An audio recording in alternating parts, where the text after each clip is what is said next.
إن الحمد لله نحمده ونستعينه ونستغفره ونعوذ بالله من شرور أنفسنا ومن سيئات أعمالنا من يهده الله فلا مضل له ومن يضلله فلا هادي له ونشهد أن لا إله إلا الله وحده لا شريك له ونشهد أن سيدنا وسندنا وحبيبنا وحبيب ربنا ومولانا محمدا عبده ورسوله الذي أرسل إلى الناس كافة بشيرا ونذيرا وداعيا إلى الله بإذنه وسراجا منيرا أما بعد فأعوذ بالله من الشيطان الرجيم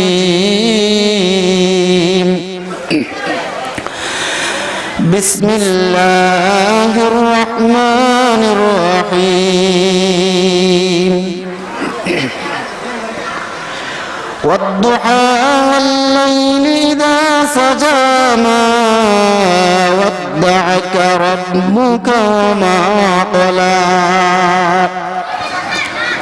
وللآخرة خير لك من الأولى ولسوف يعطيك ربك فترضى ألم يجدك يتيما فآوى ووجدك ضالا فهدى ووجدك عائلا فأغنى فأما اليتيم فلا تقهر وأما السائل فلا تنهر وأما بنعمة ربك فحدث وقال رسول الله صلى الله عليه وسلم لا يؤمن أحدكم حتى أكون أحب إليه من والده وولده والناس أجمعين আমরা সকলে দরুদ ইব্রাহিম পড়ি اللهم صل على محمد وعلى آل محمد كما صليت على إبراهيم وعلى آل إبراهيم إنك حميد مجيد اللهم بارك على محمد وعلى آل محمد كما باركت على إبراهيم وعلى آل إبراهيم إنك حميد مجيد শান্তিকোনা বাগানবাড়ি শাহ সুফি সৈয়দ আব্দুল হালিম রহমতুল্লাহ আলাই এর স্মরণে ও হালিমিয়া মাদ্রাসার উদ্যোগে ৩৮তম ইসলামিক মহাসম্মেলনের সম্মানিত সভাপতি সাহেব, জাতির মাতার মুকুট ওলামায়ে কেরাম, আলোচনা শুনছেন শ্রদ্ধেয় সম্মানিত মুরব্বিনা আজম, পর্দার আড়াল থেকে আলোচনা শুনছেন আমার মা ও বোনেরা। আল্লাহ পাক রব্বুল আলামিনের কাছে আমরা অসংখ্য লাখো কোটি শুকরিয়া আদায় করি, যিনি অত্যন্ত দয়া করে মায়া করে আল্লাহ পাক রব্বুল আলামিন আপনাকে আমাকে এই জান্নাতে একটা মজলিসে আসার বসার তৌফিক অনায়াত করেছেন। এই জন্য আমরা সকলে আল্লাহ পাক রব্বুল আলামিনের দরবারে শুকরগুজার আদায় করি। সকলেই বলি আলহামদুলিল্লাহ। আর একটু জোরে বলি আলহামদুলিল্লাহ। সম্মানিত উপস্থিতি, ওয়াজ শোনা যেমন, এর চাইতে আমল করাও কিন্তু কোনো দিক দিয়ে কম না। আমল করতে হবে, শুধু ওয়াজ শুনলেই হবে না, আমল করতে হবে। আমি আপনাদেরকে কি বলবো, আল্লাহ রাসূল সাল্লাল্লাহু আলাইহি ওয়াসাল্লামের একখানা হাদিস যদি বলি তখন আপনারা বুঝতে পারবেন। আল্লাহ রাসূল সাল্লাল্লাহু আলাইহি ওয়াসাল্লাম এক হাদিসে বলছেন যে তোমরা যদি মজলিসের জায়গা যদি সুন্দর করে বসো, ওই পরিবেশটাকে যদি সুন্দর করে বসাইতে পারো, ওই পরিবেশটা যদি তোমরা বড় করিয়ে দিতে পারো, আল্লাহ পাক রব্বুল আলামিন তোমাদের জান্নাত আর বড় করিয়ে দিবেন। জোরে কন্যা সুবহানাল্লাহ। আমরা যেমন সুবহানাল্লাহ বলি, সুবহানাল্লাহর আমরা অর্থ বুঝি না। যদি সুবহানাল্লাহর অর্থ বুঝতাম তাহলে সুবহানাল্লাহর আওয়াজ আমাদের এমন ভাবে আসতো না। আল্লাহ রাসূল সাল্লাল্লাহু আলাইহি ওয়াসাল্লামের হাদিসের অনুযায়ী আমরা যদি ওই জান্নাতের জায়গা যদি একটু বড় করিয়ে দেই, আপনার জান্নাত আল্লাহ পাক রব্বুল আলামিন নিজ জিম্মা আরো বড় করিয়ে দিবেন, প্রশস্ত করিয়ে দিবেন। তো ওই হাদিসের উপর আমরা একটু আমল করে আমরা যে যেমন পারি আমরা একটু সামনের দিকে যদি আগায় পড়ি, আমাদের পিছনে আরো অনেক জায়গা হয়ে যাবে। আমরা জিকির করি লা ইলাহা ইল্লাল্লাহ, লা ইলাহা ইল্লাল্লাহ, লা ইলাহা ইল্লাল্লাহ, লা ইলাহা ইল্লাল্লাহ, লা ইলাহা ইল্লাল্লাহ মুহাম্মাদুর রাসূলুল্লাহ সাল্লাল্লাহু আলাইহি ওয়াসাল্লাম। সম্মানিত উপস্থিতি, আমরা যে হাদিসের উপর আমল করলাম, এটা কি ভালো হয়েছে নাকি মন্দ হয়েছে? এমন বলা হয়েছে, এমন বলা হয়েছে যে একটা নেকির জন্য একজন মানুষ যখন জাহান্নামে যাওয়া সাগ্রস্ত হয়ে যাবে, আপনার ওই হাদিসের উপর আমল করার বিনিময়ে হতে পারে আল্লাহ পাক রব্বুল আলামিন বলেন, আমার নাম রহিম এবং রহমান, আমি আল্লাহ পাক রব্বুল আলামিন দুনিয়াতেও দয়ালু আখিরাতেও দয়ালু। হতে পারে আমার নবীজির উপর একটা আমল করার কারণে, ওই হাদিসের উপর আমল করার কারণে আমি স্বয়ং আল্লাহ পাক রব্বুল আলামিন তোমাকে মাফ করিয়ে দিলাম। কারণ আল্লাহ তাআলা বলছেন আমি হলাম রহিম এবং রহমান, দুনিয়াতেও দয়ালু তিনি, আখিরাতেও দয়ালু তিনি। তো সম্মানিত উপস্থিতি, আমি আপনাদের সম্মুখে পবিত্র কুরআনুল কারীম থেকে 30 নম্বর পারা সূরাতুদ দুহা, 93 নম্বর সূরা সূরাতুদ দুহা, ওই সূরাখানা 11খানা আয়াত আছে এই সূরার ভিতরে। সূরাটা নাযিল হয়েছে মক্কা নগরীতে। আপনারা যারা কুরআনুল কারীম পড়তে পারেন, যখন আপনি কোরআন খুলতে যাবেন দেখবেন যে কোন সূরা শুরুতে আছে মাক্কি, কোন সূরা শুরুতে আছে মাদানী। যেই সূরাটা শুরুতে আছে মাক্কি, বুঝতে হবে ওই সূরাটা নাজিল হয়েছে পবিত্র মক্কা নগরীতে। আর যেই সূরাটা শুরুতে লেখা আছে মাদানী, বুঝতে হবে ওই সূরাটা নাজিল হয়েছে পবিত্র মক্কা নগরীতে। আমি যে সূরাখানা তেলাওয়াত করিলাম, ওই সূরাখানা নাজিল হয়েছে পবিত্র মক্কা নগরীতে। এই সূরাখানার ভিতরে আয়াত আছে সর্বমোট 11খানা। জুড়ে বলেন কতখানা আছে? 11খানা আয়াত আছে। এই সূরা শানে নজুল যদি আমরা বুঝি, তাহলে সূরা তাফসীর আমাদের পক্ষে বোঝা সম্ভব হবে। এই সূরাটা শানে নজুল যদি আমরা না বুঝি, তাহলে তাফসীরিক আলোচনা আমাদের বুঝতে খুব কঠিন হয়ে যাবে। এই সূরা শানে নজুল নবী আরবি সাল্লাল্লাহু আলাইহি ওয়াসাল্লামের উপর তখনই নাজিল হয়েছে যখন ইসলাম তখন সূচনাকাল, ইসলাম সবেমাত্র চালু হচ্ছে, এমন সময় ওই সূরাখানা পবিত্র মক্কা নগরীতে নাজিল হয়েছে। জোরে কোন সুবহানাল্লাহ। সূরা দুহার শানে নজুল বিভিন্ন রাওয়ায়াতে বিভিন্ন ভাবে আসছে। তবে তাফসীরে জালালাইনে আল্লামা জালালউদ্দিন রুমি রাহমাতুল্লাহি আলাইহি বলেন, এই সূরার শানে নজুল নবী আরবি সাল্লাল্লাহু আলাইহি ওয়াসাল্লাম যখন ইসলামের দাওয়াত দিতে যখন তিনি শুরু করলেন, আল্লাহ পাক রব্বুল আলামিন যখন ওনাকে বললেন যে হে পয়গম্বর, আমি স্বয়ং আল্লাহ পাক রব্বুল আলামিন আপনাকে আমি আল্লাহ নবুয়তি দান করলাম। আমি স্বয়ং আল্লাহ আপনাকে বলতেছি যে নবীজি, আপনি আমার নাম নিয়ে পবিত্র মক্কা নগরীতে আপনি দাওয়াত দিতে শুরু করেন, লা ইলাহা ইল্লাল্লাহু মুহাম্মাদুর রাসূলুল্লাহ। নবী আরবি সাল্লাল্লাহু আলাইহি ওয়াসাল্লাম যখন মক্কা নগরীতে এইভাবে যখন দাওয়াত দিতে শুরু করতেছেন, আর বলতেছেন কাফের দল, তোমরা যেই কালিমা পড়েছো অতীতে, তোমরা যে বাপদাদার ধর্ম তোমরা গ্রহণ করিয়াছ, ওই ধর্ম দিয়ে তোমরা জাহান্নামের আগুন থেকে তোমরা বাঁচতে পারবে না। সুতরাং তোমরা যদি ওই কালিমার উপর ঈমান আনো, আমি যে আল্লাহর পক্ষ থেকে একজন পয়গম্বর হিসেবে আসলাম, আল্লাহ পাক রব্বুল আলামিন আমাকে নবুয়তি দান করলেন, তোমরা যদি আমার আল্লাহর উপর বিশ্বাস স্থাপন করো আর আমাকে যদি তোমরা নবুয়তি হিসেবে তোমরা মেনে নাও, যদি তোমরা ঈমান আনয়ন করিয়া নাও, তাহলে তোমরা সাহাবী হয়ে যাইবা, তোমরা নব মুসলিম হয়ে যাইবা।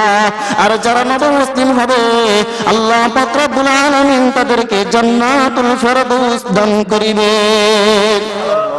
নবীজি ইসলামের দাওয়াত দিতেছেন পবিত্র মক্কা নগরীতে।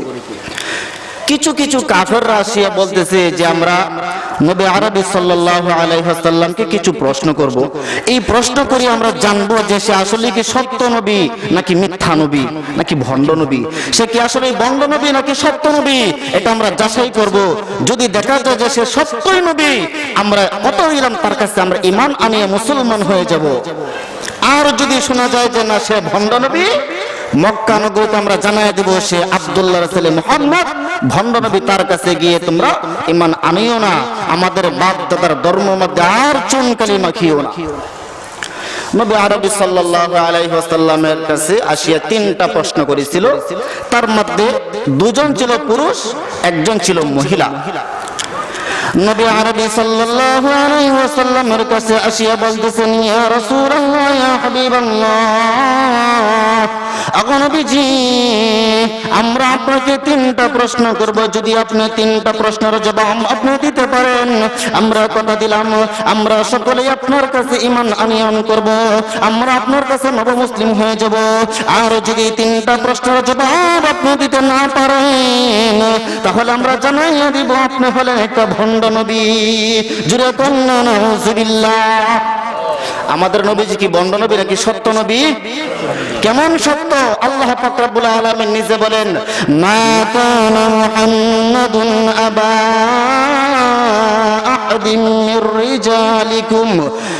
রিজালিকুম ওয়ালাকির রাসূলুল্লাহি ওয়া খাতামান নাবিয়্যিন ওয়া কানা আল্লাহু বিকুল্লি শাইইন আলীমা। আল্লাহ পাক রব্বুল আলামিন বলেন, ও আমার পয়গম্বর, আপনি পৃথিবীর জামানায় কোনো পুরুষের পিতা নন, আপনি এই পৃথিবীর জামানায় কোনো পুরুষের পিতা নন। শুধু তাই নয়, আমি স্বয়ং আল্লাহ ওয়া খাতামুন নবিয়্যিন, আপনি হলেন সমস্ত নবীদের সরদার এবং শেষ নবী। জুরে কোন সুবহানাল্লাহ। আল্লাহ পাক রব্বুল আলামিন নিজে বলতেছেন যে আমার পয়গম্বর হলেন সর্বশেষ নবী এবং সর্বশ্রেষ্ঠ নবী। ওয়া খাতামুন নবিয়্যিন অর্থ হচ্ছে তিনি হলেন সর্বশ্রেষ্ঠ নবী এবং সর্বশেষ নবী। আর কাফেররা আসিয়া নবীজিকে বলতেছেন যে প্রভু, ওগো নবীজি, আমাদের প্রশ্নের জবাব যদি আপনি দিতে পারেন তাহলে আমরা বলবো আপনি সত্য নবী। আর যদি আপনি এই তিনটা প্রশ্নের জবাব দিতে না পারেন, আমরা মক্কা নগরীতে জানাইয়ে দিব আপনি হলেন ভণ্ড নবী। আল্লাহর পয়গম্বর তখন বলেছিলেন, ও আমার কাফেররা, তোমরা বলো কি কি প্রশ্ন তোমরা করবা, কি কি তোমরা প্রশ্ন করবা। 3 নম্বর প্রশ্ন, আগে আমাদের জানতে হবে প্রশ্ন হলো মূলত কত প্রকার। প্রশ্ন হলো মূলত কত প্রকার? প্রশ্ন মূলত 3 প্রকার। এক প্রকারের প্রশ্ন হলো জানার জন্য প্রশ্ন করা সওয়াব। আপনারা জানেন না, আমি জানি না একটা বিষয়, জানার জন্য প্রশ্ন করলাম, এটা সওয়াবের প্রশ্ন। 2 নম্বর প্রশ্ন হলো যে জানছে কিনা দেখি। ছাত্রকে শিক্ষকে যদি পড়ায়, ওই শিক্ষক যদি ছাত্রকে প্রশ্ন করে, এটা আটকানোর জন্য নয়, জানছে কিনা দেখার জন্য, এটাও সওয়াবের প্রশ্ন। জোরে কোন কথা ঠিক কিনা? একটু জোরে বলেন ঠিক কিনা? 3 নম্বর প্রশ্ন হলো আটকানোর প্রশ্ন, এটা হারাম। এটা কি? হারাম। 1 নম্বর প্রশ্ন জানার জন্য প্রশ্ন করা, সওয়াবের কাজ। 2 নম্বর জানছে কিনা দেখি, এটাও সওয়াবের কাজ। 3 নম্বর আটকানোর জন্য প্রশ্ন করা, শরীয়তের বিধানে হারাম। ওই যে কাফেররা আসিয়া নবীজিকে প্রশ্ন করেছিল, এটা জানার জন্য নয়, জানছে কিনা দেখার জন্য তাও নয়, তারা নবীজিকে আটকানোর জন্য প্রশ্ন করেছিল। এই জন্য নবী আরবি সাল্লাল্লাহু আলাইহি ওয়াসাল্লাম বলেন, ও আমার কাফেররা, তোমরা কি প্রশ্ন করবা বলো। তারা জানে আব্দুল্লাহর ছেলে মুহাম্মদ এই পৃথিবীর জমানায় কোন জায়গায় পড়াশোনা করেন নাই, মাদ্রাসা ইউনিভার্সিটিতেও পড়াশোনা করেন নাই, স্কুল কলেজে পড়াশোনা করেন নাই। আব্দুল্লাহর ছেলে মুহাম্মদকে আমরা এমন 3টা প্রশ্ন করব, যে 3টা প্রশ্নের উত্তর তিনি দিতে পারবেন না, কারণ তিনি তো ইতিহাস ভূগোল শাস্ত্র তিনি পড়েন নাই। ইতিহাস পড়ছেন নি নবীজি? ইতিহাস ভূগোল শাস্ত্র তিনি পড়েন নাই। নবী আরবি সাল্লাল্লাহু আলাইহি ওয়াসাল্লাম এই পৃথিবী জামানায় আসার আরো 250 বছর আগের ঘটনা এবার নবীজিকে বলতেছেন। 1 নম্বর প্রশ্ন, ইয়া রাসূলুল্লাহ, ইয়া হাবিবাল্লাহ, আপনি বলেন রূহ কি জিনিস? আমি যে কথা বলতেছি, রূহ কি ভিতরে আছে না নাই? রূহ যখন আছে তখন একটা মানুষ জীবিত থাকে, আর যখন মানুষটা জীবিত থাকে তখন মানুষটা কথা বলতে পারে। 1 নম্বর প্রশ্ন, ইয়া রাসূলুল্লাহ, ইয়া হাবিবাল্লাহ, নবীজি আপনি বলেন রূহ কি জিনিস? আমরা জানি না, আপনি আমাদেরকে রূহ সম্পর্কে জ্ঞান দান করুন। 2 নম্বর প্রশ্ন, আসহাবে কাফ বলতে আপনি আমাদেরকে জানাইয়ে দিন। আসহাবে কাফ বলতে কি বোঝানো হয় আমাদেরকে আপনি জানাইয়ে দিন। 3 নম্বর প্রশ্ন, এই পৃথিবী এক প্রান্ত থেকে অপর প্রান্ত কোন ব্যক্তি ভ্রমণ করিয়েছে? ইয়া রাসূলুল্লাহ, ইয়া হাবিবাল্লাহ, নবীজি আপনি আমাদেরকে এই 3টা প্রশ্নের জবাব যদি দিতে পারেন, আমরা কথা দিলাম আমরা সকলেই ঈমানদার হয়ে যাব, আপনার কাছে নবী মুসলিম হয়ে যাব। আল্লাহ রাসূল তখন বলছিলেন, তোমরা আগামীকাল আসিও, 14 ঘন্টা পরে আসিও, আইসা তোমরা তোমাদের প্রশ্নের উত্তরগুলো নিয়ে যাইও। চলে গেলেন তারা। তার মধ্যে একজন ছিল নবী আরবি সাল্লাল্লাহু আলাইহি ওয়াসাল্লামের আপন চাচি আম্মা উম্মে জামিল। নবী আরবি সাল্লাল্লাহু আলাইহি ওয়াসাল্লামের আপন চাচি আম্মা আবু লাহাবের স্ত্রী। তারা 3 জন চলে গেল। পরদিন আবার সকালবেলা আসিয়া বলতেছেন, ইয়া মুহাম্মদ আপনি আমাদেরকে জানাইয়ে দিন 3 প্রশ্ন জবাব। নবী আরবি সাল্লাল্লাহু আলাইহি ওয়াসাল্লাম তো জানেন নাই, অর্থাৎ আল্লাহ পাক রব্বুল আলামিন যদি না বলেন, বিশ্ব নবী সাল্লাল্লাহু আলাইহি ওয়াসাল্লাম তো বলতে পারবেন না। জোরে কোন কথা ঠিক না? মুহাম্মদ হরদাজনা দুফত মুহাম্মদ সাল্লাল্লাহু আলাইহি ওয়াসাল্লাম কিছু বলতে পারেন নাই। বিশ্বনবী সাল্লাল্লাহু আলাইহি ওয়াসাল্লাম বলেছিলেন, ও আমার কাফেররা, এবার তোমরা চলে যাও, আগামীকাল তোমরা আসিয়া তোমাদের প্রশ্ন জবাব তোমরা নিয়ে যাও। দেখা গেল আগামীকাল ঠিকই আসলো, কিন্তু জিবরাইল আলাইহিস সালাম যেহেতু আসে নাই, নবী আরবি সাল্লাল্লাহু আলাইহি ওয়াসাল্লাম তো এই 3 প্রশ্নের উত্তর দিতে পারেন নাই। যেরকম কথা ঠিক না? 3 প্রশ্নের উত্তর দিতে পারেন নাই। ওই কাফেররা মক্কা নগরী থেকে জানিয়ে দিল, ইয়া রাসূলুল্লাহ, ইয়া হাবিবাল্লাহ, আপনি হলেন একজন বন্ধু নবী। আমরা প্রতিটা করে মক্কা নগরীতে আমরা জানিয়ে দিলাম আপনি হলেন একজন বন্ধু নবী। এইভাবে যখন কাফেররা গিয়ে জানিয়ে দিতেছে, আব্দুল্লাহর ছেলে মুহাম্মদ কান্নার অবস্থায় আল্লাহ পাক রব্বুল আলামিনের দরবারে এমন কান্নাকাটি করলেন যে আল্লাহ পাক রব্বুল আলামিন নিজে বলতেছেন, ইয়া রাসূলুল্লাহ, ইয়া হাবিবাল্লাহ, নবীজি আপনি মাথা মুবারক তুলুন, আপনি মাথা মুবারক তুলুন। এত লম্বা সিজদা আপনি কেন দেন? বিশ্ব বিশ্বনবী তো মাথা মুবারক তুলেন নাই, এদিক দিয়ে বিশ্বনবী সাল্লাল্লাহু আলাইহি ওয়াসাল্লামের আপন চাচি আম্মা উম্মে জামিল তিনি এই কথা বলতেছেন যে আসমানের যে মালিক তিনি আমার ভাতিজাকে ভুলে গেছেন, আসমান থেকে একজন ফেরেশতা আসতো তিনি আমার ভাতিজাকে ভুলে গেছেন। আল্লাহ পাক রব্বুল আলামিন নাকি বিশ্বনবী সাল্লাল্লাহু আলাইহি ওয়াসাল্লামকে ভুলে গেছেন। এইভাবে যখন কাফেররা বিশ্বনবী সাল্লাল্লাহু আলাইহি ওয়াসাল্লামকে গালিগালাজ করতেছেন, নবী আরবি সাল্লাল্লাহু আলাইহি ওয়াসাল্লাম সিজদায় পড়ে গিয়ে এমন কান্নাকাটি করলেন। আল্লাহ পাক রব্বুল আলামিন বলতেছেন জিবরাইল এবার তুমি চলে যাও আমার হাবিবের কাছে, তুমি চলে যাও সূরা দুহা কেন তুমি নাযিল করিয়ে দাও। ওয়াদ-দুহা ওয়াল-লাইলি ইযা সাজা, আল্লাহ পাক রব্বুল আলামিন বলেন ওয়াদ-দুহা ইয়া রাসূলুল্লাহ ইয়া হাবিবাল্লাহ। জিবরাইল আলাইহিস সালাম আসিয়া বলতেছেন ইয়া রাসূলুল্লাহ আল্লাহ পাক রব্বুল আলামিন আপনাকে সালাম জানাইছেন, আমি জিবরাইলের সালাম আপনি গ্রহণ করুন। আল্লাহ পাক রব্বুল আলামিন আপনাকে সুসংবাদ দিয়ে দিলেন। আল্লাহ নিজে বলতেছেন ওয়াদ-দুহা, আল্লাহ পাক রব্বুল আলামিন দুহার কসম কইলেন। দুহা বলতে কি বোঝানো হয়? দুহা বলতে কি বোঝানো হয়? মুফাসসিরিনে কেরাম বলেন সূর্য যখন উদিত হয়, সকালবেলা যখন সূর্য উদিত হয় তখন একটা লাল কিরণ বাসে না, লাল একটা কিরণ বাসে না, ওই লাল কিরণটাকে বলা হয় দুহা।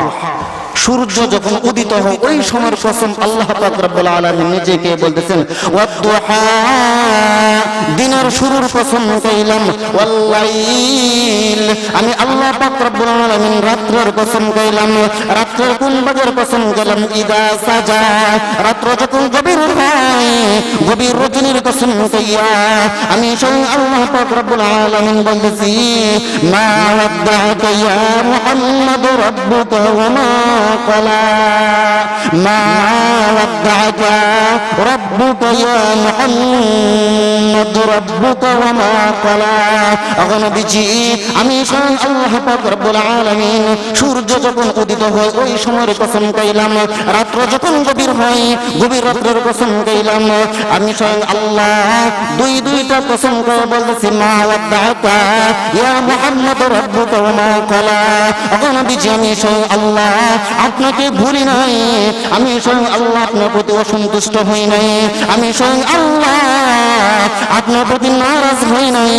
ওই কাফেররা বলতেছে আমি নাকি আপনার প্রতি অসন্তুষ্ট হয়ে গেছি। ইয়া রাসূলুল্লাহ ইয়া হাবিবাল্লাহ আমি আপনার প্রতি অসন্তুষ্ট হই নাই, আমি আল্লাহ আপনার প্রতি নারাজ হই নাই, আমি আল্লাহ আপনার প্রতি বিরক্ত হই নাই। নবীজি আমি কেন আপনার সাথে 14 দিন পর্যন্ত দেখা করি নাই? জিবরাইলকে কেন পাঠাইনি আপনি জানেননি? জিবরাইল আলাইহিস সালাম বলতেছেন ইয়া রাসূলুল্লাহ ইয়া হাবিবাল্লাহ আমি স্বয়ং আল্লাহ পাক রব্বুল আলামিনের পক্ষ থেকে আমি আসতে চাই। আল্লাহ পাক রব্বুল আলামিন আমাকে অনুমতি দেন নাই, আমার মন চায় আপনার সাথে সাক্ষাৎ করতে। আপনাকে 14 দিন পর্যন্ত এমন ভাবে সাজদা দিয়ে দিলেন আপনার সুন্দর চেহারা মুবারক লাল রক্ত যেন মনে হয় আপনার মুখ দিয়ে জবান দিয়ে বাহির ভাবে সিটকে দিয়ে পড়ে যাইতেছে। ইয়া রাসূলুল্লাহ ইয়া হাবিবাল্লাহ মক্কার কাফেররা প্রতিটা ঘরের দরজায় গিয়ে জানিয়ে দিছে আপনার কি একজন বন্ধ নবী, আব্দুল্লাহর ছেলে মুহাম্মদ যদি বন্ধ নবী হয়ে থাকে আমি জিবরাইলের গায়ে তো সহ্য হই নাই, আল্লাহ পাক রব্বুল আলামিন আমাকে অনুমতি দেয় না, এই জন্য আমি আসতে পারি না। জিবরাইল আলাইহিস সালাম যখন এই কথা বললেন বিশ্বনবী সাল্লাল্লাহু আলাইহি ওয়াসাল্লাম বললেন ও জিবরাইল তাহলে তুমি কেন আসো নাই? আল্লাহ পাক রব্বুল আলামিন কেন বলে নাই দেখা করার জন্য? তখন জিবরাইল আলাইহিস সালাম বলছিলেন ইয়া রাসূলুল্লাহ ইয়া হাবিবাল্লাহ আপনি যে কাফেরদেরকে কথা দিয়েছিলেন আপনি 14 ঘন্টা পরে 3টা প্রশ্নের উত্তর দিয়ে দিবেন। ইয়া রাসূলুল্লাহ ইয়া হাবিবাল্লাহ আপনি তো তখন ইনশাআল্লাহ বলেন নাই। জোরে কোন সুবহানাল্লাহ। ওগো নবীজি, আপনি যদি ইনশাআল্লাহ বলতেন তাহলে আপনার ইনশাআল্লাহ সহ 3 প্রশ্নের জবাব চলে আসতো। আপনি ইনশাআল্লাহ বলেন নাই, এজন্য জিবরাইল আলাইহিস সালাম আসেন নাই। তখন নবীজি বলতেছেন, ও জিবরাইল, ইনশাআল্লাহ সবার শিক্ষা দেওয়ার যদি উদ্দেশ্য থাকতো, ইনশাআল্লাহ সহ 3টা প্রশ্নের জবাব আমার কাছে তুমি নিয়ে আসতা। এইভাবে তুমি 14 দিন কেউ আসো নাই। তখন আল্লাহ পাক রব্বুল আলামিন বলতেছেন, ওগো পয়গম্বর, আমি তো ইনশাআল্লাহ আপনাকে শিক্ষা দেই নাই, আপনার মাধ্যমে আপনার উম্মতদেরকে আমি শিক্ষা দিয়ে দিলাম। জোরে কর সুবহানাল্লাহ। সংক্ষিপ্ত করে বলতেছি, মুসলমান ইমানদার ভাইরা আমার, আল্লাহ পাক রব্বুল আলামিন তখন বলতেছেন, মা ওয়াদ্দাআকা রাব্বুকা ওয়া মা ক্বালা ওয়ালাল আখিরাতু খায়রুল লাকা মিনাল উলা। ওয়ালাল আখিরাত মানে পরকাল, খায়রুল লাকা মিনাল উলা। ইয়া রাসূলুল্লাহ, ইয়া হাবিবাল্লাহ, কাফেররা আপনাকে এরকম কথা বলেছে, আপনি মনে কষ্ট নেবেন না, আপনার মন ঘাবড়াবেন না, আপনার মনে কোনো দুঃখ নেবেন না। ওয়ালাল আখিরাতু খায়রুল লাকা মিনাল উলা। আমি স্বয়ং আল্লাহ আপনাকে কথা দিতেছি, খায়রুল লাকা মিনাল উলা, ইহকাল জগতের চাইতে পরকাল জগৎ আমি স্বয়ং আল্লাহ আপনার জন্য অতি উত্তম এবং মঙ্গল দান করিব। জোরে বলেন সুবহানাল্লাহ। ওয়ালা সাউফা ইউতিকা রাব্বুকা ফাতারদা। ওচিরে আপনার ইহকালের চাইতে পরকাল আপনার জন্য মঙ্গলদায়ক হয়ে যাবে। ওয়ালা সাউফা ইউতিকা রাব্বুকা ফাতারদা। আলাম ইয়াজিদিকা ইয়াতীমান ফাআওয়া। ইয়া রাসূলুল্লাহ, ইয়া হাবিবাল্লাহ, আমি আপনাকে কেমনে ভুলে যাব? আলাম ইয়াজিদিকা ইয়াতীমান, আপনি যখন ইয়াতীম ছিলেন তখন তো আমি আল্লাহ আপনাকে ভুলি নাই, আপনি যখন অসহায় ছিলেন তখন তো আমি আল্লাহ আপনাকে ভুলি নাই। ইয়া রাসূলুল্লাহ, এখন আমি স্বয়ং আল্লাহ আপনাকে লালিত পালিত করে আপনাকে বড় করেছি। আমি স্বয়ং আল্লাহ এখন আমি আপনাকে নবুয়ত দান করেছি। ধীরে ধীরে আপনার সাহাবী বাড়তেছে, এখন আপনার দিন ঘুরে গেছে গো নবীজি। এখন আমি আল্লাহ কি করে এখন আমি আপনাকে ভুলে যাব? আল্লাহ নিজে বলতেছেন, আলাম ইয়াজিদিকা ইয়াতীমান ফাআওয়া। যখন আপনি ইয়াতীম ছিলেন তখনই তো আমি আপনাকে বলি নাই, তখনই তো আমি আপনার প্রতি অসন্তুষ্ট হই নাই, তখনই আমি আপনার প্রতি নারাজ হই নাই। তার এখন কি করে আমি আপনাকে ভুলে যাব? আমি আল্লাহ আপনাকে বলি নাই। আলাম ইয়াজিদিকা ইয়াতীমান ফাআওয়া ওয়া ওয়াজাদাকা দাল্লান ফাহদা। আপনি যখন পথ হারা ছিলেন তখন তো আপনাকে আমি বলি নাই। পথ হারা বলতে এখানে মুফাসসিরিনে কেরাম বলেন, পথ হারা বলতে ভাই এখানে দুনিয়ার কোনো পথ নয়, বিশ্বনবী সাল্লাল্লাহু আলাইহি ওয়াসাল্লামকে জ্ঞানের পথ আল্লাহ পাক রব্বুল আলামিন দান করেছেন। জোরে বলেন সুবহানাল্লাহ। ওয়ালাল আখিরাতু খায়রুল লাকা মিনাল উলা ওয়ালা সাউফা ইউতিকা রাব্বুকা ফাতারদা। আলাম ইয়াজিদিকা ইয়াতীমান ফাআওয়া ওয়া ওয়াজাদাকা দাল্লান ফাহদা ওয়া ওয়াজাদাকা আইলান ফাআগনা। ফাআগনা অর্থ ব্যাখ্যা হচ্ছে, ইয়া রাসূলুল্লাহ, ইয়া হাবিবাল্লাহ, আপনি যখন গরীব ছিলেন তখনই তো আমি আল্লাহ আপনাকে বলে নাই, তখনই তো আমি আল্লাহ পাক রব্বুল আলামিন আমি আপনাকে ধনীত্ব বানাইয়া দিলাম। আপনি যখন গরীব ছিলেন তখন তো আমি আল্লাহ আপনাকে বলি নাই। আপনি যখন গরীব ছিলেন, অসহায় ছিলেন, তখন আমি আল্লাহ আপনাকে বলি নাই। খাদিজাতুল কুবরা রাদিয়াল্লাহু তাআলা আনহার ব্যবসার দায়িত্ব বিশ্বনবী সাল্লাল্লাহু আলাইহি ওয়াসাল্লামকে দান করেছিলেন কিনা? দান করেছিলেন। কিন্তু নবী আরবি সাল্লাল্লাহু আলাইহি ওয়াসাল্লাম যখন খাদিজাতুল কুবরার ব্যবসা বাণিজ্য ধীরে ধীরে করতেছেন, আর খাদিজার ব্যবসার মধ্যে আল্লাহ পাক রব্বুল আলামিন কুদরতিভাবে বরকত বাড়তেছে। জোরে বলেন সুবহানাল্লাহ। নবী আরবি সাল্লাল্লাহু আলাইহি ওয়াসাল্লাম যখন এইভাবে ব্যবসা বাণিজ্য চালিয়ে যাচ্ছেন, কিন্তু দেখা যায় ব্যবসা তো ধীরে ধীরে শুধু বরকত বাড়তেই আছে, বরকত বাড়তেই আছে। খাদিজাতুল কুবরা রাদিয়াল্লাহু তাআলা আনহা তখন চিন্তা করলেন, আমার ব্যবসা বাণিজ্য যখন বাড়তেছে তাহলে তো ওই লোকটা সাধারণ কোনো লোক নয়, এই লোকটা তো আসলে আল্লাহর পক্ষ থেকে একজন পয়গম্বর হবে। সুতরাং ওই লোকটাকে আমার নিজের করার দরকার। আমি কি করে ওই লোকটাকে আপন করতে পারি? আল্লাহ পাক রব্বুল আলামিন তখন তাদের বিবাহ শাদী করায় দিলেন। যে কিভাবে করালেন? খাদিজাতুল কুবরা রাদিয়াল্লাহু তাআলা আনহা বিয়ের প্রস্তাব দিয়ে বসলেন ওরাকা ইবনে নাউফলের কাছে। নবী আরবি সাল্লাল্লাহু আলাইহি ওয়াসাল্লামের আপন চাচাতো ভাইয়ের কাছে প্রস্তাব দিয়ে দিয়েছিলেন। প্রস্তাব অনুযায়ী তাদের বিয়ে শাদী হয়ে যায়। প্রথম রজনীতে খাদিজাতুল কুবরা রাদিয়াল্লাহু তাআলা আনহা যখন বিশ্বনবী সাল্লাল্লাহু আলাইহি ওয়াসাল্লামের সাথে সাক্ষাৎ লাভ করে, খাদিজাতুল কুবরার যত ধন দৌলত ছিল সমস্ত ধন সম্পদ বিশ্বনবী সাল্লাল্লাহু আলাইহি ওয়াসাল্লামের পায়ের পদতলিতে ঢেলে দেন। সুবহানাল্লাহ বলেন। তাহলে এখন সমস্ত ধন দৌলতের মালিক কে? বিশ্বনবী সাল্লাল্লাহু আলাইহি ওয়াসাল্লাম। ওয়া ওয়াজাদাকা আইলান ফাআগনা, সমস্ত ধন দৌলত আল্লাহ পাক রব্বুল আলামিন বিশ্বনবী সাল্লাল্লাহু আলাইহি ওয়াসাল্লামকে দান করলেন খাদিজাতুল কুবরা রাদিয়াল্লাহু তাআলা আনহার মাধ্যমে। তো সম্মানিত উপস্থিতি, আসলে আমি তো খুব বেশি বড় বক্তাও নয়, হযরত এখানে বসায় রেখে আমার এভাবে কথা বলাটা আসলে ঠিক নয়। অনেক বড় মানের আলেম, অনেক উচ্চ মানের আলেম, হযরতুল আল্লাহ হযরত মাওলানা মুফতি মুজিবুর রহমান জাবিরি সাহেব দামাত বারাকাতুহু আলিয়া, হযরত অনেক উচ্চ মানের আলেম। তো ওনার সামনে এভাবে কথা বলাটা আসলে আমি মনে করি না, কিন্তু পরিবেশে বসতে হচ্ছে। আর ওনার জবান থেকে যেসব কথা বাহির হয়, আমরা যদি ওনার জবান থেকে একটা কথা যদি আমরা নিতে পারি, ওনার এমন নজির আছেন যে এত সবার মধ্যে এত লোক, এত জনসাধারণ এমন ভাবে আসে উনি নিজেও টের পান নাই। এত শ্রোতা, হাজার হাজার শ্রোতা ওনার মাহফিলের মধ্যে আসেন। ওনার জবান থেকে আপনারা যত আলোচনা শুনবেন চেষ্টা করবেন প্রতিটা আমল, প্রতিটা কথার উপর আমল করার জন্য মতো আল্লাহ তাআলা আপনাকে আমাকে তৌফিক দান করেন। আল্লাহ পাক রব্বুল আলামিন আমাদের সকলকে আখিরে মুনাজাত হওয়ার আগ পর্যন্ত এখানে থাকার মতো এবং এখান থেকে কিছু নিয়ে যাওয়ার মতো আল্লাহ তাআলা যেন আপনাকে আমাকে তৌফিক এনায়েত করেন। আমরা সকলে বলি আমিন। ওয়া আখিরু দাওয়ানা আলহামদুলিল্লাহি রাব্বিল আলামিন। আসসালামু আলাইকুম ওয়া রাহমাতুল্লাহি ওয়া বারাকাতুহু।